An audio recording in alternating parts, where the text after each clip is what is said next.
year ago, my life had collapsed around me.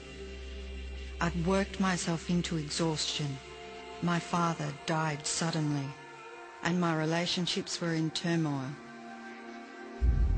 Little did I know at the time, out of my greatest despair was to come the greatest gift.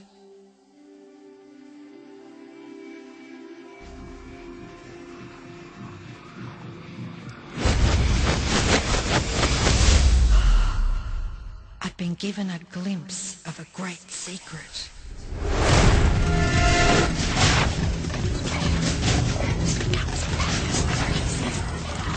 I began tracing the secret back through history.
I couldn't believe all the people who knew this. They were the greatest people in history.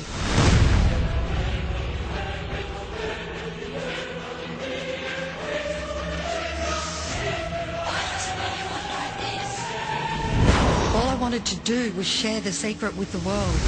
I began searching for people alive today who know the secret. One by one, they began to emerge.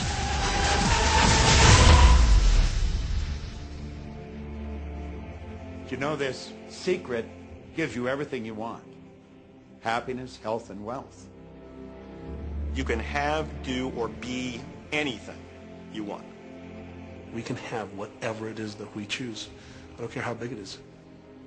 What kind of a house do you want to live in? Do you want to be a millionaire? What kind of a business do you want to have? Do you want more success? What do you really want?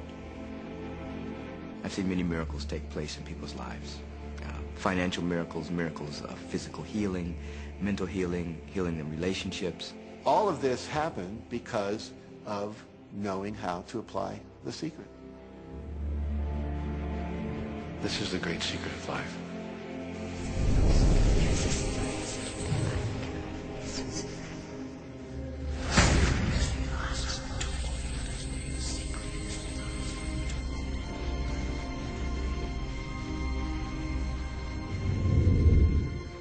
You've probably been sitting there wondering, what is the secret? I'll tell you how I have come to understand it. We all work with one infinite power. We all guide ourselves by exactly the same laws. The natural laws of the universe are so precise that we don't even have any difficulty building spaceships. We can send people to the moon, and we can time the landing with the precision of a fraction of a second. I don't care if you're in India, if you're in Australia, New Zealand, Stockholm, or London, or Toronto, or Montreal, or New York. We're all working with one power, one law. It's attraction. The secret is the law of attraction. Everything that's coming into your life, you are attracting into your life.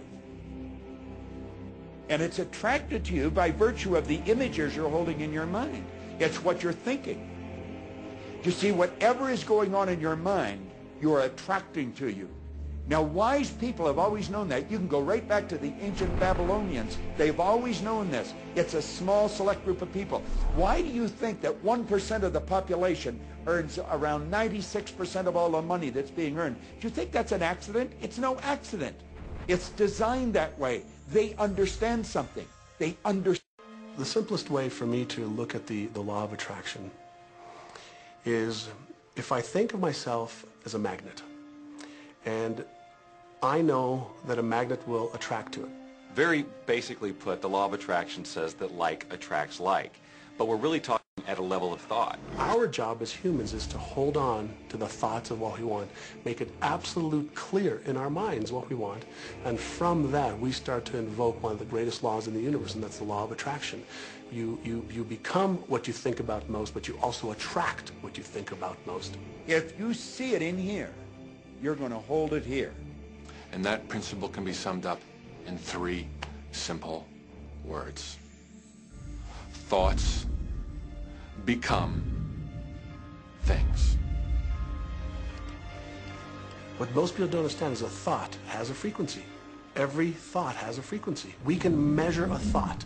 And so if you're thinking that thought over and over and over again, or if you're imagining in your mind, okay, having that brand new car, having the money that you need, building that company, finding your soulmate, if you imagine what that looks like, you're emitting that frequency on a consistent basis. Thoughts are sending out that magnetic signal that is drawing the parallel back to you. See yourself living in abundance, and you will attract it. It always works. It works every time with every person. Here's the problem. Most people are thinking about what they don't want, and they're wondering why it shows up over and over and over again. The law of attraction doesn't care whether you perceive something to be good or bad, or whether you don't want it or whether you do want it. It's responding to your thoughts. So if you're sitting there looking at a mountain of debt, feeling terrible about it, that's the signal you're putting out into the universe. Wow, I feel really bad because of all this debt I've got. You're just affirming it to yourself. You feel it on every level of your being. That's what you're going to get more of.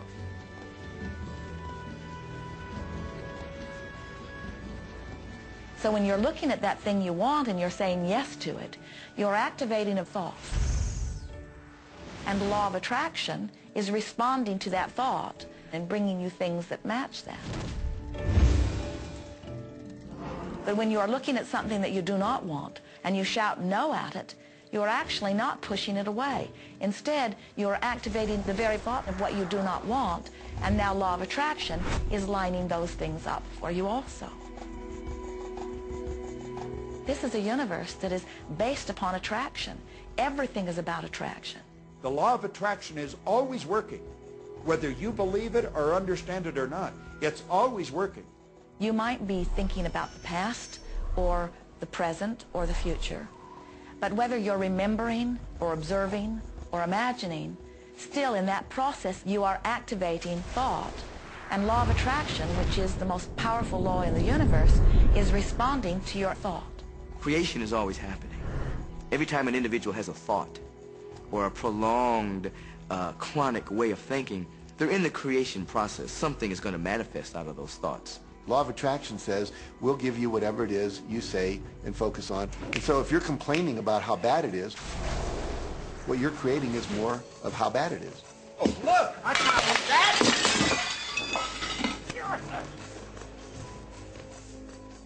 I had a student named Robert. Robert was a gay man, and he was taking an online course I have, part of which entails email access to me. And he outlined all of the grim realities of his life. In his job, all the people ganged up on him. And it was constantly stressful because of how nasty they were with him. When he walked down the street, he said every block he was accosted by homophobic people who wanted to abuse him in some way. He was wanting to become a stand-up comedian. And when he went out and did a stand-up comedy job, everybody heckled him about being gay. And his whole life was one of a lot of unhappiness and misery, and it all focused around this idea of being attacked because he was gay. I began to teach him that he was focusing on what he did not want. I directed him back to his email that he sent me and said, read it again. Look at all the things you do not want that you're telling me about. And I can tell you're very passionate about this. When you focus on something with a lot of passion, it makes it happen even faster. And then he really started taking this thing about focusing on what you want to heart. And he began really trying it. What happened within the next 6 to 8 weeks was absolutely a miracle. He said that all the people in his office that had been harassing him either transferred to another department, quit working at the company, or started totally leaving him alone, and he began to love his job. He noticed that when he was walking down the street that nobody came up to him and harassed him anymore. They just weren't there. I'm a very, very gay man. When he went and did his stand-up comedy routines, he started getting standing ovations and nobody was heckling him. His whole life changed because he changed from focusing on what he did not want, what he was afraid of, what he wanted to avoid, to focusing on what he did want.